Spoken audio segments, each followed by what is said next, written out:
Hello, dear friends, especially teachers who are struggling every day during this lockdown period to understand and make their lessons interesting using technology which you were never equipped to handle. I myself am a teacher. I too struggle, and therefore I totally understand what you are going through.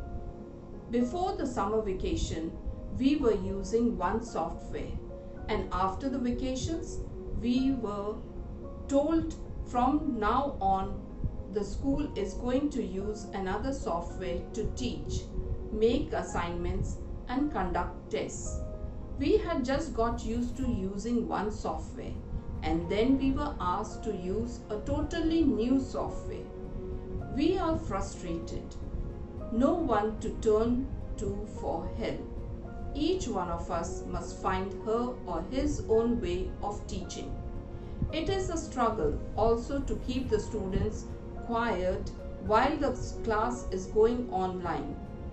So, keeping in mind all these things, I thought of sharing all the struggles that Paul went through during his life. We read about him in Acts. Once, when he became an apostle of Christ, he had a zeal to go and preach the gospel and fulfill God's vision and the Great Commission. And how he struggled a lot. He went out of his way to distant places to teach others about Christ by ship and other mode of transport. Not one, but 3 journeys he took. It was not easy for him. In 2 Corinthians 12:9, we read that when he asked God to remove the thorn from his side 3 times, God told him, "My grace is sufficient for you, for my power is made perfect in weakness." And then in 2 Corinthians 12:10, Paul says in the end, "For when I am weak, then I am strong." Some said in 2 Corinthians 10:10 that in person he was unimpressive and his speaking amounted to nothing. Later on, he went to prison also. There too, he did not sit idle. Did he waste any time? No, he sat down and wrote letters to various churches, teaching them, correcting them, encouraging them to draw closer to God. We also read in Acts about Paul when he was Saul that he persecuted the Christians and thought by doing this he was serving God. Then, while he was traveling to Damascus, he had a vision, and in this vision, Jesus asked him, "Saul, Saul, why are you persecuting me?" After this incident, Saul's life took a 360-degree turn. It was a paradigm shift for him.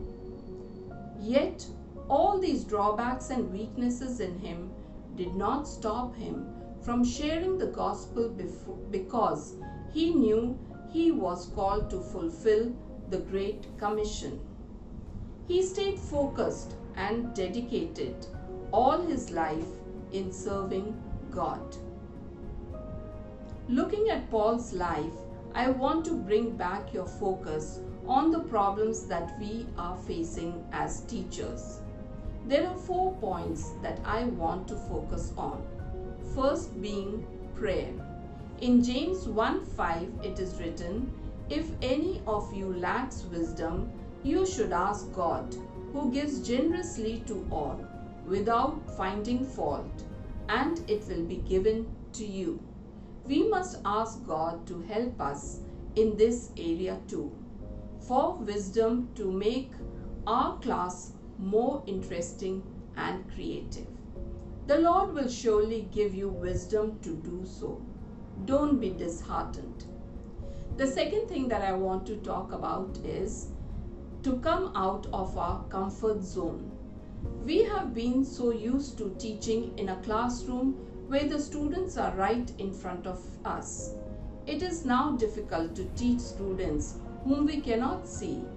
many a times as the network signals are weak and so the videos are switched off. Still, let us not sit back but confront the situation right on and equip ourselves with all kinds of new technology. You will be surprised to know all the things that are available online. The third thing that I would like to talk about is that we need to be dedicated and committed to our profession. So teachers, definitely, we are not equipped for these online classes.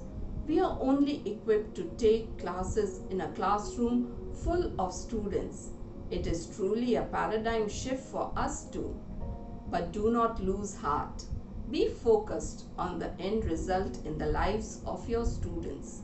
Be dedicated and committed. You all must have had old students coming to you and appreciating you for the impact you have had in their lives through your teaching, or the way you dressed up, or the way you taught. So let us take this challenge before us and give our best. If we do not teach properly, how will these students learn? Let us give 100%. Make the class so interesting so that we can leave a lifelong impact on them. The fourth thing that I would like to talk about is perseverance. Of course, we will be frustrated when we do not get things right. We are unable to share a screen, a video, or a PowerPoint presentation because the internet connection is weak.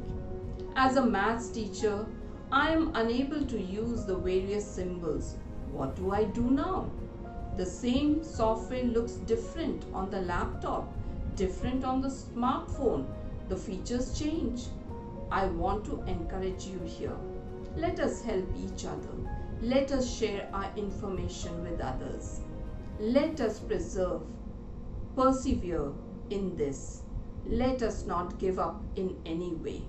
Learn new things, and I promise you that you will never be able to say that your life is boring.